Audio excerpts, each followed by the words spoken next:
It wasn't until she was about 6 weeks old and we were questioning why her eyes were moving so much that the doctors then said, oh, she's albino, don't worry about it, she'll be fine. It doesn't mean that there'll be any other problems apart from eyesight. So we just went along, but after having 3 other children, I could tell there was something not right. Sheridan was too floppy, she wasn't sitting up when she should have been, she wasn't speaking, making the noises that the other children had done. So we saw the GP who referred us to a paediatrician. By the time we saw the paediatrician 2 months later, she had actually taken her first steps and started to walk. So the paediatrician wasn't too worried because one of the things seemed to be coming right. So he did the let's wait and see how she gets on, which we did. That was actually 13 months. So I Googled, I think, a squint and inappropriate laughter or something like that. And it took me a week to come across Angelman syndrome. And then I found it. So then we went back to the paediatrician and said, look, we want to have the blood test to find out. That test came back negative, but I didn't believe it because when I read about Angelman syndrome, it fitted her so well.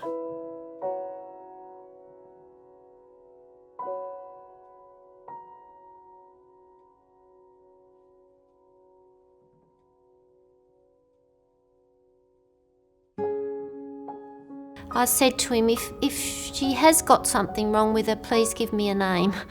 And he said, well, she could have cerebral palsy. So we spent until she was about 4.5 telling people she had cerebral palsy. And GP said, you know, she's not autistic or she's not this and she's not that. And I think that comes back to the awareness of also the specialists that they don't also know a lot about Angelman syndrome. My brother and sister had seen it on TV.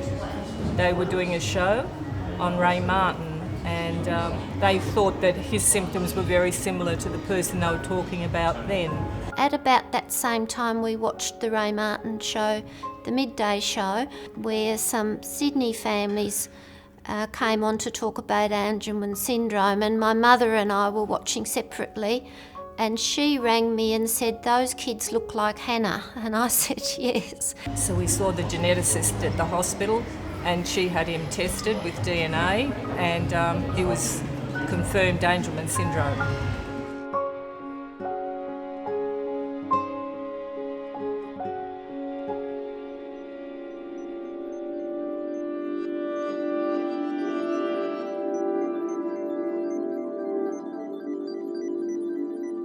We were shattered because when you read about it, it was quite bad at the time.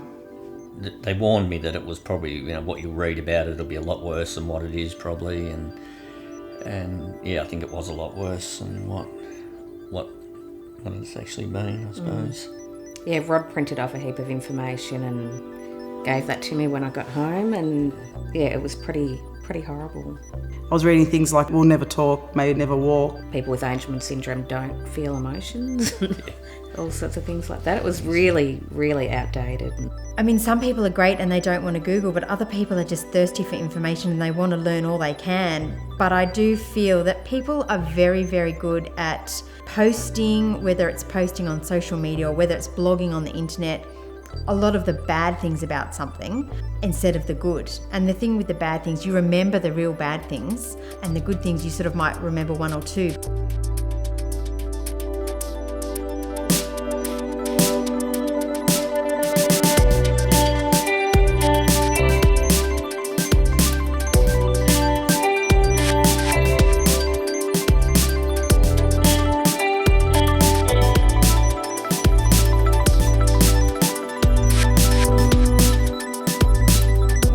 Is 9 years old. Mendy, who is 21 months. My daughter's Katie, she's 11-year-old. Caitlin was born in Bruce. We were farmers, dairy farmers. Connor is a big boy. He has always been a big boy. Alex and Hannah both have the mutation form of Angelman syndrome. And Jed turned out to be deletion positive. He has UPD. I'm on Facebook chatting with a lot of the Angelman parents, and a lot of people worry that they're not doing enough for their children, that they need to do more therapy, or they're reading that this child is doing that at that age but theirs isn't, and they get very upset about it. I think one of the interesting things about having two children with the same syndrome is that you realise how different children of the same syndrome can be. They have a genetic mutation that's identical, but we all have so many different genes and they all come into play into our makeup.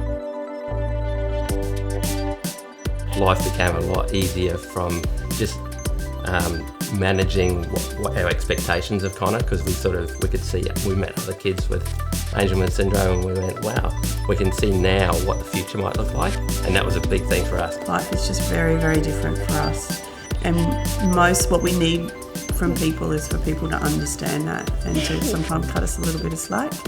If you wander into our house and it's an absolute pigsty, we're doing the best that we can do. There's not much more we can do. There's only so much time to clean and remop and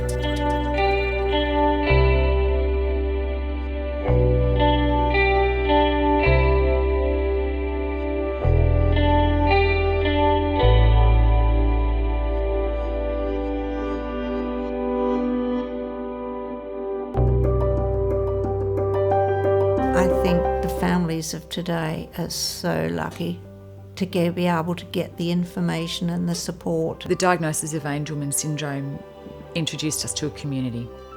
And through that community then, we felt that at least we belonged somewhere and we weren't so unique. And even though our journey might be slightly different, there was so much that was similar for us to compare and connect with. As we said, we've been in this long dark tunnel for 7 years. Now someone opened a window. So there is some light, at least we've got an idea where we're going, and once we found the group, we know where we're going together, and that certainly made the trip much easier. I think the world would not be going around so well if we didn't have these associations and we didn't have parents who are willing to put their time in to helping find a cure or helping to raise money to find a cure, or even supporting other families who have newly diagnosed kids with Angelman.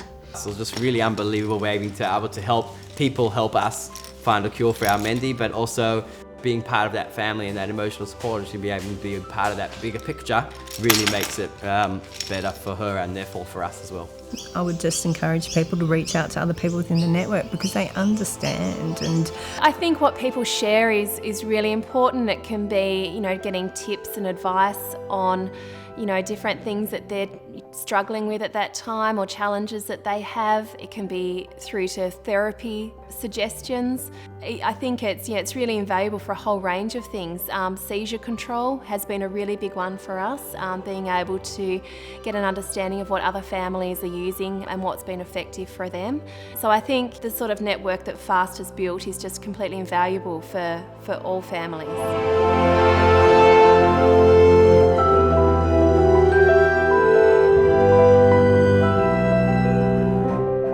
If you go through history and you look at things like insulin for diabetics, it was totally out of the realm of believability at that stage, and now diabetics across the world live typical lives because they have insulin. We solve problems with technology and engineering every day, and this is just another aspect of it. Science, we can do it, and we've got to stop putting limits not only on our children, but limits on the future of research and what can be done with research.